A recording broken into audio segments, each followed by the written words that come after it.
오늘은 12운성 포태법 중에서 쇠지에 대해서 한번 알아보는 시간이 되겠습니다. 자, 왕지까지 최고의 에너지와 그리고 맹렬한 그런 강인함을 가지고 있었죠. 쇠지가 되면 그 강인함이 한번 쇠퇴하게 됩니다. 그래서 제왕지에서 큰 전쟁과 그리고 투쟁을 치르고 쉬어가는 구간으로 접어든다라고 이렇게 표현할 수가 있겠습니다. 일선에서 물러나게 되죠. 그리고 일을 마무리하고자 발을 내디디기 시작합니다. 쇠지에서는 보통 보면 어떤 큰 전쟁과 큰 격전지 그리고 큰 사건을 치르고 나서의 어떤 그런 결과물을 얻는 그런 시기가 될 수 있습니다.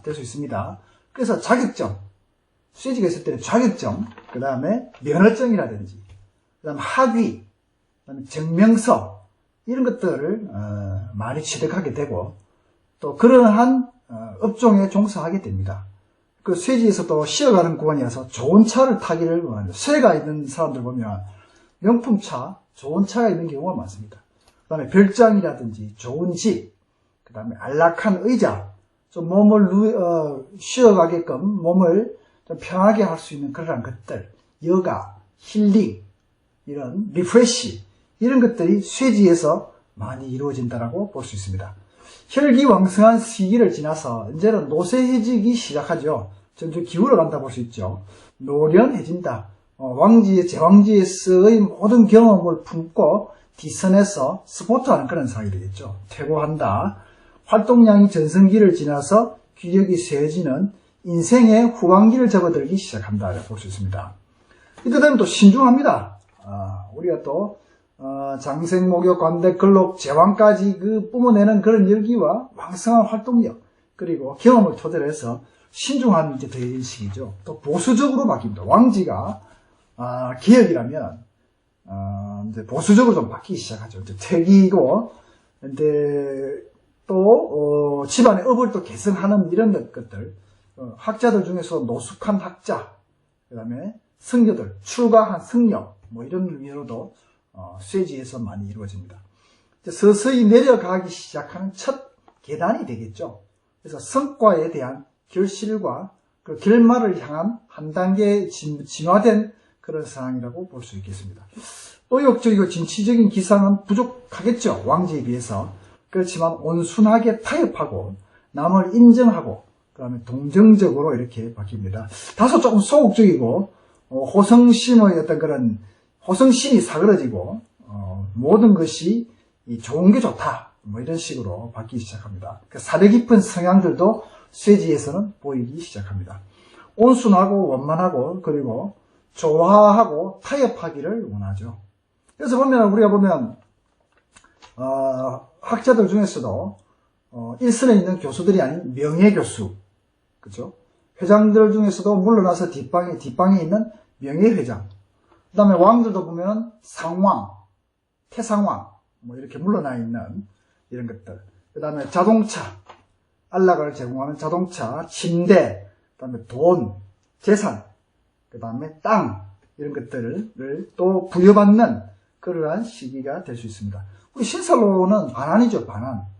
반환이라 하면 전쟁을 치고 나서 전리품을 받고 편안한 곳에 안락한 의자에 앉아서 옛것을 기억하는 그런 것들. 편안함, 힐링, 휴양, 휴식, 리프레시 이런 것이 신살에서의 반환인데 12운성 포태에서는 쇠지라고 볼 수가 있겠죠. 그래서 확대하기보다는 다소 축소하고 그 다음에 아주 활황기의 중심가에서 이전하고 그 다음에 뒤에서 스포트하는 행정, 기술, 학문도 연구하고 그리고 교육하는 그러한 것을 많이 종사한다고 볼 수 있습니다. 그리고 중재하죠. 왕지에서의 그 경험치를 가지고 상호간, 서로 간에 중재하는 역할을 많이 맡습니다. 그리고 보호하고자 하고 보정하고 그다음에 자기 방어적입니다. 그리고 어떤 여행, 여로 이런 것들도 많이 쇠지에서 보인다라고 볼 수 있습니다. 가득 채워지고 나면 이제는 비워지는 일이 남았습니다. 그 비워지는 것의 첫 단계라고 볼 수 있죠. 강한 상승의 압력성이 존재하기보다는 그 압력성이 풀려가는 그러한 관문들이라고 볼 수 있겠습니다. 자, 꽃이 지죠. 꽃이 지지만 열매는 더 성숙하기 시작합니다. 옛날의 기억을 드러내고 새로운 안락함과 편안함 그리고 리프레시하기 위한 그러한 준비 작업을 하는 그런 상황이라고 볼 수 있죠. 우리가 봄, 여름을 지나서 가을과 겨울을 준비해야 되는 그러한 시발점이 될 수 있다고 볼 수 있습니다. 자, 봄과 여름은 맹렬한 태양의 빛을 가지고 꽃과 열매를 무르익게 만든다면 이제는 열매가 점점 익어가고 씨앗도 연걸어가는 그러한 시기를 맞이한다고 볼 수 있겠죠. 그리고 이제 사람의 마음도 이해를 하고 그리고 타인의 입장에 의해서 상대를 배려하는 그런 성향도 쇠지에서 보이기 시작합니다. 12신살에서는 반환이니까 반환의 어떤 그런 내용과 의미를 많이 가지고 간다고 볼 수 있겠죠. 자, 그래서 12운석 포대법에 있어서 갑은 진에서 쇠지가 됩니다.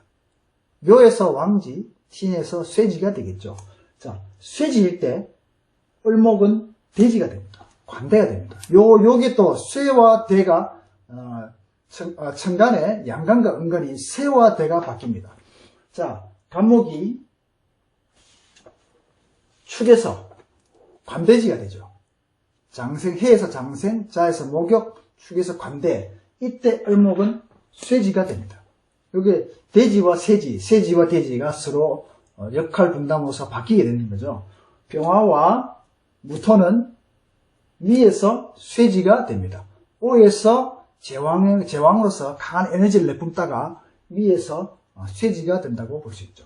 쇠지일 때 정화와 기토는 대지가 됩니다. 관대지가 되죠. 그리고 진에서 병화와 무토는 관대지가 되고 정화와 기토는 쇠지가 됩니다. 그래서 진술충리가 전부 다 보면 쇠지와 관대지를 이룬다라고 볼 수 있겠습니다. 경금이 술에서 쇠지가 되었죠. 신금은 미에서 쇠지가 됩니다. 경금은 미에서 관대지가 되고 신금은 술에서 관대지가 되죠. 그래서 쇠와 대가 서로 역할 분담을 한다라고 볼 수 있죠. 임수는 축에서 쇠지가 되죠. 자에서 왕지를 지나서 축의 세지가 되죠. 계수는 축에서 관대지가 됩니다.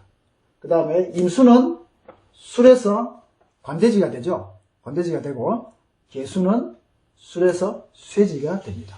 그래서 양간과 음간이 이렇게 관대와 쇠가 서로 이렇게 바뀌어진다는 것을 알 수가 있습니다. 그래서 보통 이제 파주팔자 해석할 때도 쇠지가 되면 노련한 노련미, 그리고 성숙함, 그 다음에 보수적, 그 다음에 안락함, 그 다음에 휴양, 힐링, 그 다음에 좋은 차, 이런 키워드가 중심에 있다고 보죠. 맹렬한 그런 강한 에너지가 쇠퇴하기 시작하는 그러한 에너지로서 쇠지를 신살의 반환과 같이 이렇게 봐주면 될 것 같습니다. 이상으로 12운성 포대법 쇠지에 대해서 마치도록 하겠습니다.